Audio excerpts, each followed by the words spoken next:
Repare, pessoal, a Constituição Federal, ela é suprema. Suprema por quê? Porque ela está no topo do nosso ordenamento jurídico. E ela só pode ser alterada por um procedimento especial. Calma aí, Fábio. A Constituição pode ser alterada? Pode ou não pode? Pode. Vou apagar aqui, ó. Tira um clique aí, vai. Quem está aqui ou que está em casa.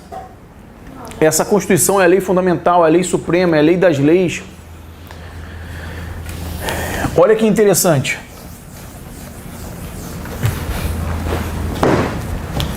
E você vai entender tudo rapidinho e tranquilo. A galera quer falar bonito, quer ver chifre em cabeça de cavalo, quer enrolar pra caraca às vezes para falar algumas coisas. Não, isso aqui acabou. Então para de inventar, pô. É isso aqui, faz isso, marca a questão, acerta, acabou. Ah, mas se nada, pô. Acerta a questão, caraca. É isso que você vai fazer. Só que a galera quer inventar. Olha lá. A gente já está entrando nos pontos do edital. O nosso ordenamento jurídico, e aí, eu vou colocar aqui o nosso ordenamento jurídico. O nosso ordenamento jurídico brasileiro, ele é formado por uma pirâmide. A famosa pirâmide de Kelsen. Kelsen, não tem problema. Cujo topo, vamos encontrar quem? A Constituição Federal. Ela está no topo do nosso ordenamento jurídico. Por isso ela é suprema. Ela serve de validade para todas as demais normas. E lá, na Constituição, o que a gente vai encontrar? A gente vai encontrar as famosas normas constitucionais. Sim ou não, gente? Sim, as normas constitucionais. Abaixo, vamos encontrar as normas infraconstitucionais. Por quê? Porque estão abaixo da Constituição. Dentro dela, nós vamos encontrar as normas legais. As normas legais são chamadas de normas primárias. Essas normas buscam fundamento de validade aonde? Na Constituição. Isso é muito importante, por quê? Porque a gente vai aprender o controle de constitucionalidade. As normas que estão abaixo da Constituição, elas têm que seguir o parâmetro constitucional. Se uma norma dessa for de encontro à Constituição, ela será declarada o quê? Inconstitucional. É aí que acontece o controle de constitucionalidade. E aí você vai entender que existe uma base, a primeira base do controle de constitucionalidade, qual é? É isso aqui, ó. A supremacia da Constituição. Porque só existe controle de constitucionalidade quando a Constituição é suprema. Por quê? Se a Constituição não for suprema, ela vai ter o mesmo patamar de uma lei ordinária. Aí não teria controle de constitucionalidade, entendeu ou não? Não teria hierarquia. Então, o primeiro parâmetro, a primeira característica do controle de constitucionalidade é o quê? A supremacia da Constituição. A Constituição tem que ser suprema, tem que ter essa hierarquia.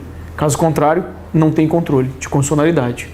Ela está lá no topo, serve de validade para todas as demais normas, e essas normas legais, leis ordinárias, leis complementares, leis delegadas, medidas provisórias, decreto legislativo, resoluções e até o próprio decreto. Isso aqui é importante, tá? Decreto autônomo do presidente da República, está lá no artigo 84, inciso 6. A gente vai ver com detalhe. A maioria da doutrina fala que esse decreto autônomo do presidente é considerado o quê? Uma norma legal, uma norma primária. Mas cuidado. Eu quero que você tenha a maldade de saber fazer prova. Não adianta nada você saber o conteúdo sem saber fazer prova. O que eu mais vejo é a galera errando questão, sabendo. E a pior coisa que tem é você errar sabendo. Você sabe o conteúdo e porque você não entende o enunciado, porque você vê escorrega numa pegadinha, caixa de banana, você erra a questão sabendo. Isso é a pior coisa que tem. Entenda, você precisa ter a maldade de entender o que a banca quer, de saber fazer prova. Não, essa questão eu não concordo com isso não. Caraca, concordar com o quê, pô? Não tem a se concordar não. Tem banca que é aquilo dali e acabou. Ah, tem banca que não aceita aquilo e acabou, e você vai fazer. Marca que a banca quer, depois você briga quando estiver lá dentro, cara. Você toma posse, você briga. Mas não adianta brigar. E tem gente que quer brigar, cara. E por isso tá aí, ó. 7 anos estudando para concurso, 50 anos estudando e não passa. E, cara, vai ser difícil, não vai passar. Enquanto você não mudar o teu pensamento, você vai ficar batendo na trave. Se você não mudar o teu pensamento, você vai bater na trave. É o que acontece com a maioria da galera. Ah, o cara não se classifica porque ele não muda, ele precisa mudar uma chavezinha aqui e ele não muda. Ele não sai do salto, ele fica no salto e dá mole, ele não muda uma chavezinha aqui e por conta desse detalhe, o cara... Eu tenho pena muitas vezes. Eu fico com compaixão. Compaixão, porque a galera é boa, mas, cara, não escuta. Não, é isso aqui, eu sei estudar, sei o que, sei o que. Pô, se o cara tá ali 5 anos fazendo a mesma coisa e não deu certo, cara, pô, cara, eu tenho que mudar, tenho que fazer diferente. Testa uma outra maneira. Não tá dando, pô. Pô, tenta fazer de uma outra forma. Só que o cara não dá. Enfim. Normas primárias buscam fundamento de validade aonde? Na Constituição. Abaixo vamos encontrar as famosas normas. Olha aqui, ó. Se essas são primárias, essas aqui são o quê? Secundárias. Normas infralegais. Por quê? Porque estão abaixo das legais, sim ou não? Essas normas aqui, infralegais, elas só servem para dar executoriedade às normas legais. Elas só servem aqui para dar executoriedade às normas legais. São as portarias, as instruções normativas, os decretos regulamentares, os decretos tradicionais, que só vão dar executoriedade. Elas não vão inovar o ordenamento jurídico, só dão executoriedade. Repare que tem um ponto edital que fala hierarquia constitucional, hierarquia também das normas. E aí você consegue identificar essa hierarquia aqui. No topo a gente encontra as normas constitucionais. Abaixo, as normas legais. A gente vai ver daqui a pouquinho as normas supralegais, as infralegais. E aí é importante, o que você tem que saber aqui. A lei ordinária é aprovada por uma maioria o quê? Simples. Lembra disso, gente? Maioria simples, a maioria dos componentes. A maioria dos presentes estão ali. É muito fácil você aprovar uma lei ordinária. Se a Constituição, ela pudesse ser alterada por maioria simples, ela estaria no mesmo patamar de uma lei ordinária, sim ou não? Então não haveria o quê? Controle de constitucionalidade. Porque uma simples lei, um simples procedimento ordinário poderia alterar o texto constitucional. Como ela só pode ser alterada por um procedimento especial, um procedimento solene, diferente do procedimento de lei ordinária, essa Constituição ela recebe uma característica também. Que característica é essa? Rigidez constitucional. Parabéns. A Constituição é rígida por conta do seu procedimento especial de elaboração. Caraca, ela pode ser modificada, Fábio? Sim. Uma PEC, uma proposta de emenda à Constituição, ela vai ter que passar por esse procedimento aqui, ó. Ela vai ter que passar nas duas casas do Congresso Nacional, ou seja, a Câmara e Senado, a Câmara o pratinho virado para cima, o Senado virado para baixo, e vai ter que passar nas duas casas do Congresso em 2 turnos de votação. Primeiro turno, segundo turno. Nas duas casas. É um procedimento especial. É um procedimento solene. Projeto de emenda à Constituição. É assim que o texto constitucional poderá ser alterado. Através de uma PEC. De um procedimento de emenda à Constituição. Sim ou não? E ela pode ser alterada? Pode, Fábio. Então eu achei que fosse imutável. Não, a Constituição não é imutável. Ela é rígida. Então ela pode ser alterada, mas a alteração passa por um procedimento o quê? Solene, especial. Esse procedimento solene dá o quê? Uma característica de rigidez constitucional. Preste atenção. Qual foi a primeira base para o controle de constitucionalidade? Supremacia. Qual a segunda base? A rigidez. Rigidez constitucional. Por quê? Porque se a Constituição fosse flexível, não haveria controle de constitucionalidade. Um simples procedimento alteraria o texto constitucional. Então só existe controle de constitucionalidade diante de uma Constituição o quê? Rígida. Entendeu ou não? Olha como a gente vai puxando os gatilhos. Foi ou não?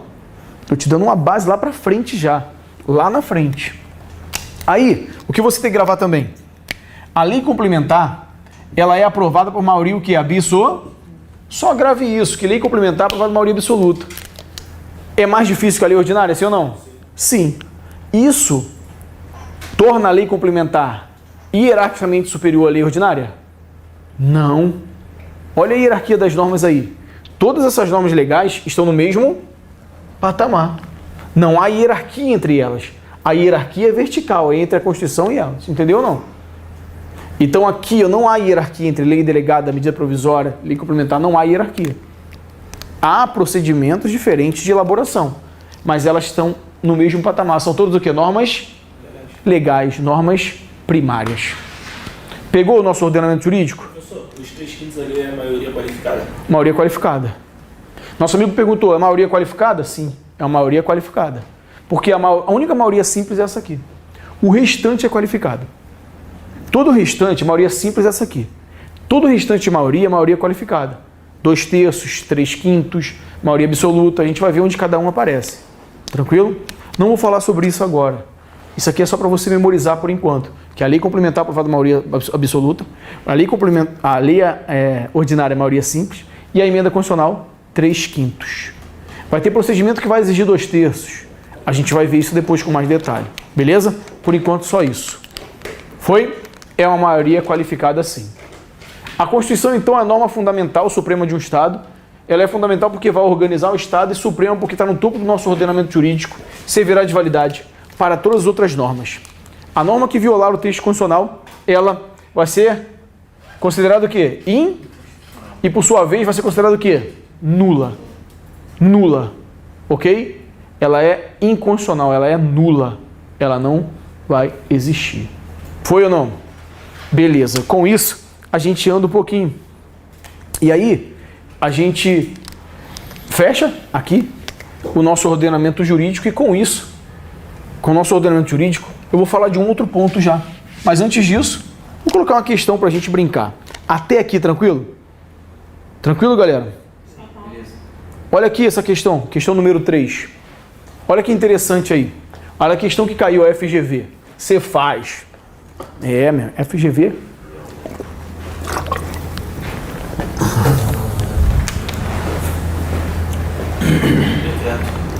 Aí,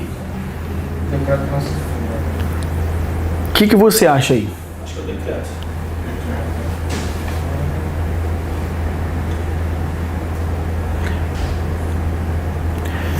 Lei ordinária está aqui, sim ou não? Lei complementar, sim ou não?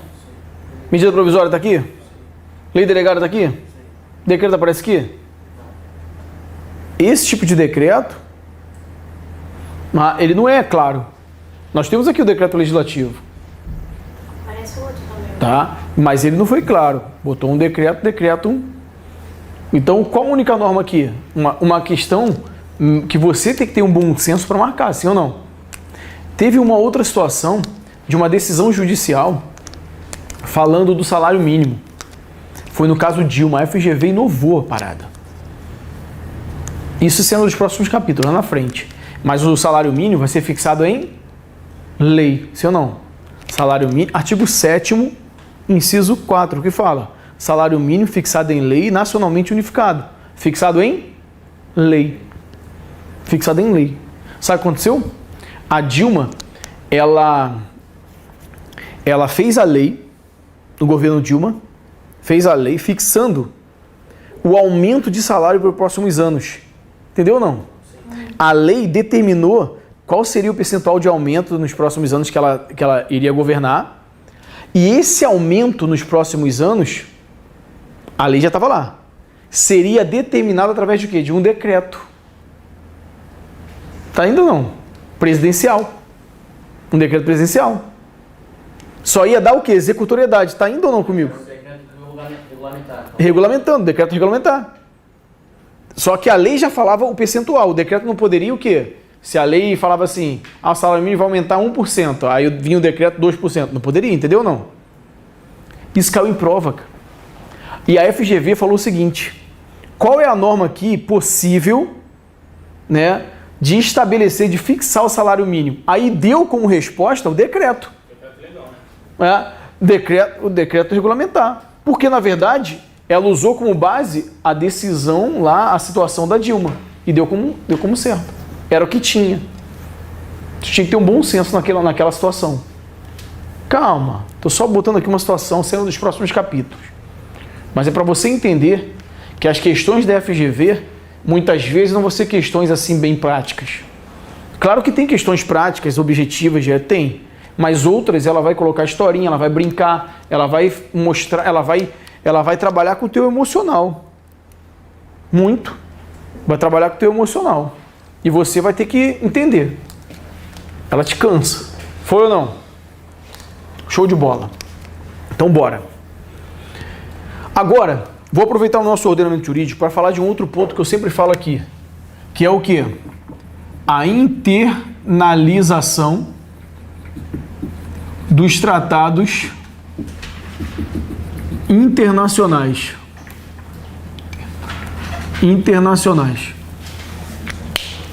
Preste atenção nisso, gente. Internalização dos tratados internacionais. Tá? Não é internacionalização não, tá? É internalização. É o ato do tratado internacional entrar no nosso ordenamento jurídico. Cara, isso aqui caiu esse ano muitas vezes. Em todos os concursos. PF, PRF, DPEM, tudo caiu o tratado. Todos caem. Todos. Não ficaria surpreso se caísse de novo. E a galera ainda erra, pô. Cai e a galera ainda erra.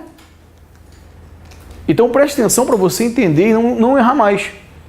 E a gente vai ver como ela brinca aqui, como ela botou de maneira diferente numa questão 2019, FGV. Repare, existem 3 maneiras de um tratado internacional entrar no nosso ordenamento jurídico. Beleza? Esqueci o nome. Regina. 3 maneiras, tá? Existem 3 maneiras de um tratado entrar no nosso ordenamento jurídico. Vou apagar aqui. 3 maneiras. A regra geral, qual é? A regra geral é essa aqui, ó. Um tratado internacional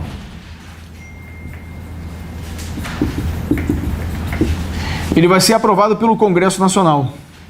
Beleza? Só para você ter ideia, uma das competências do presidente da República, está lá no artigo 84, tivemos uma emenda agora, eram 27 incisos, agora são 28 incisos. E é importante que ele vai cobrar isso na tua prova, porque foi introduzido mais um inciso, o inciso 28, e é quase certo dele colocar isso aqui na tua prova. A gente vai ver lá na frente. O artigo 84 traz as competências do presidente.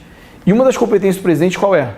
Celebrar acordos e tratados internacionais, sujeito a referendo de quem? Do Congresso Nacional. O presidente da República, como chefe de Estado, ele celebra o tratado internacional lá, sim ou não? Essas são as etapas. O presidente vai lá, celebra o tratado. Beleza? O tratado já vai entrar? Não. Vai para onde?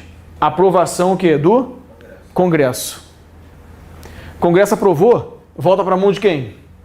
Do presidente, que vai o quê? Promulgar. Sancionar, promulgar, publicação diário oficial, aí sim o tratado começa a valer. Sim ou não? Beleza ou não? Um procedimento de aprovação do tratado. Regra geral. A regra geral, tá? A regra, presta atenção, é que um tratado internacional qualquer, tratado internacional sobre TV, tratado internacional sobre mochila, tratado internacional sobre teto, qualquer tratado internacional como regra, passa pelo mesmo procedimento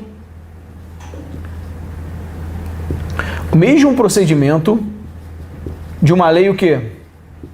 Ordinária. É por isso, como regra, esse tratado internacional ele tem status de quê, gente? Norma legal. De uma norma legal, de uma lei o quê? Ordinária. Vamos destrinchar? Ele tem status de uma lei ordinária. Tudo que ele pode te perguntar. Ele tem status de uma lei o quê? Ou melhor, de uma norma? Ele tem status de uma norma o quê? Ele tem uma status que de uma norma infra? Entendeu ou não? Tudo ele pode perguntar. Ele vai brincar, você vai ter que identificar, pô. Você vai ter que saber isso. A diferença, cara, de vocês e o cara que está estudando de qualquer maneira aí, é que você vai ter a maldade de saber fazer a questão. É isso que vai ser a diferença. Porque a galera até sabe e tal, mas na hora de fazer a questão, aí tem lá, assiste a aula, caraca, tem um monte de questõezinhas fáceis, o cara faz um monte de questãozinha fácil e tal. Chega a hora da prova, pô, não vi isso aí não, nunca vi isso aí, dizer o quê? Pô, é por isso que na turma de exercício, e se você não tá, cara, fala comigo, faz essa turma de exercício. A ordem é pegar pesado. Não é passar a mão, tá lá, né, de sábado. Como é que é a pressão? É bravo. É pancada. Por quê? Não é passar a mão na cabecinha, não. É realmente te mostrar, é pesado. Aqui na turma, que a gente trabalha teoria com exercício, é mais tranquilo. Você está aprendendo, está indo, está encaixando o conteúdo, às vezes, relembrando, beleza, um outro cenário. Mas turma de exercício, meu irmão, domingo agora, simuladão, obrigação vir, hein? Dia 7. Pô, tu vai ver o nível das questões, nível FGV. É sentar, simular aqui, em casa quem vai fazer o simulado online, prefiro que seja presencial, senta, cartão resposta, tempinho de prova, vai preencher tudo, pô, aí tu sente a pressão, tu começa a simular a situação de prova. É diferente. Essa é a regra. Leia o quê? Só que eu falei que são 3 situações. A primeira nós já vimos. Beleza? Tratado internacional sobre bicicleta, lei ordinária. Tratado, lei ordinária, lei ordinária. O que aconteceu? Em 2004, tivemos a emenda número 45. Ela alterou lá o artigo 5º, parágrafo 3º, introduziu o parágrafo 3º. E o que fala lá o parágrafo 3º? Os tratados e convenções internacionais que versarem sobre direitos o quê? Humanos e que forem aprovados em cada casa do Congresso Nacional em 2 turnos, vou apagar aqui, ó, em 2 turnos, por 3/5 dos votos dos respectivos membros, esse tratado, tá? Esse tratado, vou botar aqui um pretinho. Esse tratado aqui, ele será equivalente o quê? Uma emenda constitucional. Aí eu te pergunto, é qualquer tratado? É qualquer tratado? Não é aquele que versar o quê? Sobre direitos? É qualquer procedimento? Não, ele vai ter que passar nas 2 casas do Congresso, 2 turnos por 3/5. O mesmo procedimento de emenda constitucional. Logo ele vai ter status de quê? De emenda constitucional. Sim ou não? Correto dizer que ele tem status de norma constitucional também? Então, aí a gente começa a destrinchar. Olha o que o nosso amigo perguntou. Posso falar que esse tratado aqui, que está lá no artigo 5º, parágrafo 3º, ele tem status de norma constitucional, sim ou não? Sim. O que caiu na PRF? Julga aí, certo ou errado? Os tratados e convenções internacionais, ou melhor, foi assim, ó, equivale a uma norma constitucional originária, um tratado internacional de direitos humanos, aprovado nas 2 casas do Congresso, 2 turnos por 3/5. Certo ou errado? Errado, porque não é originário. Olha o que acontece. Na Constituição, e a gente vai ver isso aí daqui a pouquinho. Na Constituição nós temos o quê? Normas. Esse tratado aqui equivale a uma norma constitucional, sim ou não? Sim. Se ele parar por aí, tá certo. Essas normas constitucionais, ou elas, né, podem ser normas constitucionais, vou botar aqui embaixo, originárias, é aquelas que nascem com a Constituição, origem, né, originária, ou podem ser normas constitucionais o quê? Derivadas. Que é o quê? Fruto de emenda. Esse tratado aqui, que passa por esse procedimento, tem status de uma norma constitucional o quê? Derivada, ou seja, de emenda constitucional, e não originária. Calma na prova da PRF. Não foi aquela pergunta da supraconstitucional? Não, a supra caiu agora. Essa foi uma outra. Foi no concurso anterior. O da PRF também cobrou agora a supraconstitucional. Eu posso falar que esse tratado aqui, como o Caio, nosso amigo, acabou de falar, na prova da PRF também, esse ano, o que eles colocaram? Que esse tratado teria status de norma supraconstitucional, ou seja, acima da Constituição. Tem, gente? Algum tratado tem status de norma supraconstitucional acima da Constituição? Não. Só vai falar, então, que esse tratado equivale à emenda se ele versar sobre direitos humanos e for aprovado nas 2 casas do Congresso, 2 turnos por 3/5. Foi ou não? O que ele vai te perguntar? Os tratados sobre direitos humanos sempre tiveram a possibilidade de entrar no nosso ordenamento jurídico com status de emenda constitucional? Mas assim que ele vai te perguntar? Não. Tibério e Tibrúcio estavam conversando. e pegaram o texto constitucional e ficaram indecisos entre uma situação e foram consultar um professor. A questão é assim. E viram que um tratado internacional foi aprovado, não sei o que, tal data, bom, é isso que ele vai colocar. Ele vai fazer você pensar. A gente vai ver as questões. E se você não conseguir interpretar, você vai errar, pô. Mesmo sabendo. É por isso que você precisa fazer um curso de direito.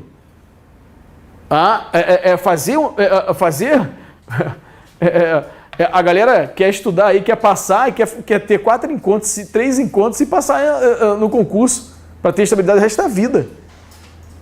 E quando a gente coloca 10 encontros, quando vê uma turma, porra, caraca, e aí a turma baratinha, e ainda quer reclamar. Tu quer pagar barato, quer comprar no final da feira, xepa?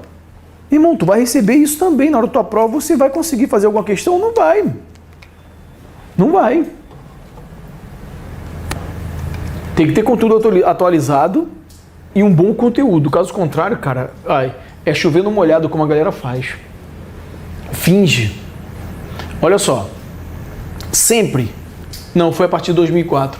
Só a partir de 2004 que esses tratados puderam entrar no nosso ordenamento jurídico com status de emenda. E tivemos já, sim, aquele tratado deficiente. Entrou como um status de emenda. Mas será que antes, presta atenção, vou botar aqui agora, para dar um visual legal, um vermelho e preto. Antes da emenda número 45 de 2004, será que não tivemos nenhum tratado internacional de direitos humanos? Sim ou não? Tivemos ou não? Sim. Certamente. Mas antes de 2004, presta atenção, cara, raciocina comigo, pô. Antes de 2004, tinha esse procedimento? Não. Então ele foi aprovado pelo procedimento comum, sim ou não? Sim. Pela regra. O que falar desse tratado? O que o Supremo Tribunal Federal decidiu, indo direto ao ponto? Tinham 2 correntes. Se ele versa sobre direitos humanos, tem que ter estado de emenda. Não, tem que ter. O que o Supremo decidiu? Ele criou aqui um novo degrau no nosso ordenamento jurídico. Um novo degrau. Uma norma acima da norma legal e abaixo da norma constitucional. Uma norma chamada o quê? Supra-legal. As normas supralegais. E falou o seguinte: aqueles tratados que versam sobre direitos humanos, que foram aprovados antes da emenda número 45, ou não foi aprovado por esse procedimento aqui, mas versam sobre direitos humanos, vai ter status de quê? Supralegal, porque ganhou um status diferente. Então, Regina, qual é o pulo do gato?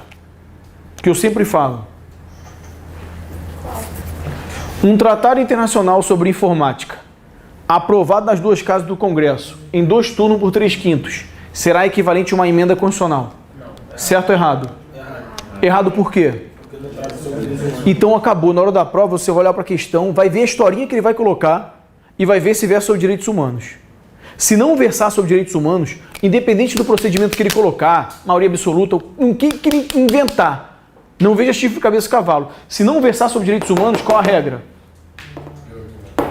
Lei ordinária. Olhou para a questão, versa sobre direitos humanos? Porque você vai fazer a questão, a gente vai ver aqui, ó. Você vai fazer a questão grifando. Olhou? Coloca um pé atrás. Se versa sobre direitos humanos, ó, coloca um pé atrás e olha para onde? Proceder. Se passar nas 2 casas do Congresso em 2 turnos 3/5, vai ter status de quê? Emenda constitucional. De uma norma derivada ou uma norma constitucional só. Beleza? Se pensar sobre direitos humanos, mas ele não colocar esse procedimento, status de quê? Algum tratado sobre direitos humanos tem status de norma legal? Tem, gente? Não.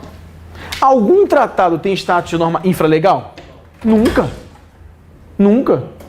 Só aquele que não versa sobre direitos humanos tem status de quê? Lei ordinária. Status o quê? Legal. Matou ou não? Matou ou não? Beleza ou não?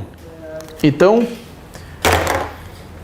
vamos lá. Se não há dúvidas, há dívidas. Deixa eu revisar para você rapidinho. Lá no topo, as normas constitucionais, originárias da derivada, a Constituição Federal, as emendas e os tratados internacionais sobre direitos humanos. Abaixo as normas supralegais. Olha lá, ó. Abaixo delas, as normas legais. Lembrando que não há hierarquia. Estão todas no mesmo patamar aqui. As normas Infralegais, secundárias, só vão dar o quê? Executoriedade. São os decretos, instruções normativas, portarias que só vão dar executoriedade. Não inova o ordenamento jurídico. Sim? E aí, só para a gente lembrar, olha o que o nosso tratado traz aí. Lembra o que eu falei? Quem assina é o presidente. É competência como chefe de Estado. Como chefe de Estado. Assinou, vai para onde? Aprovação do Congresso. O Congresso aprova e volta ao mão do presidente que vai o quê? Promulgar, ratificar, publicar e aí o tratado passa a valer. Com isso, se o tratado for aprovado pelo Congresso, se for um simples tratado internacional, ele vai ser aprovado pela regra. Vai ter status de quê, gente? Supralegal. Não. Lei ordinária. Lei ordinária. Ah, não. Sem ser... É isso aí, um tratado internacional. Ah, tá certo. Foi? Se esse tratado, olha na questão, versar o quê? Tem duas opções para ele. Se ele foi aprovado antes de 2004, ou até mesmo se ele colocar uma historinha e falar que foi aprovado agora, mas não foi aprovado pelo procedimento que está no artigo 5º, parágrafo 3º, só sobra para ele status de quê? Supralegal. Mas se ele versa os direitos humanos e foi aprovado pelo procedimento do artigo 5º, parágrafo 3º, nas duas casas do Congresso, em 2 turnos, por 3/5, vai ter status de quê, gente? Emenda constitucional. Norma constitucional. Norma constitucional o quê? Derivada. Derivada. Alguma dúvida? Tranquilo? Então vamos lá.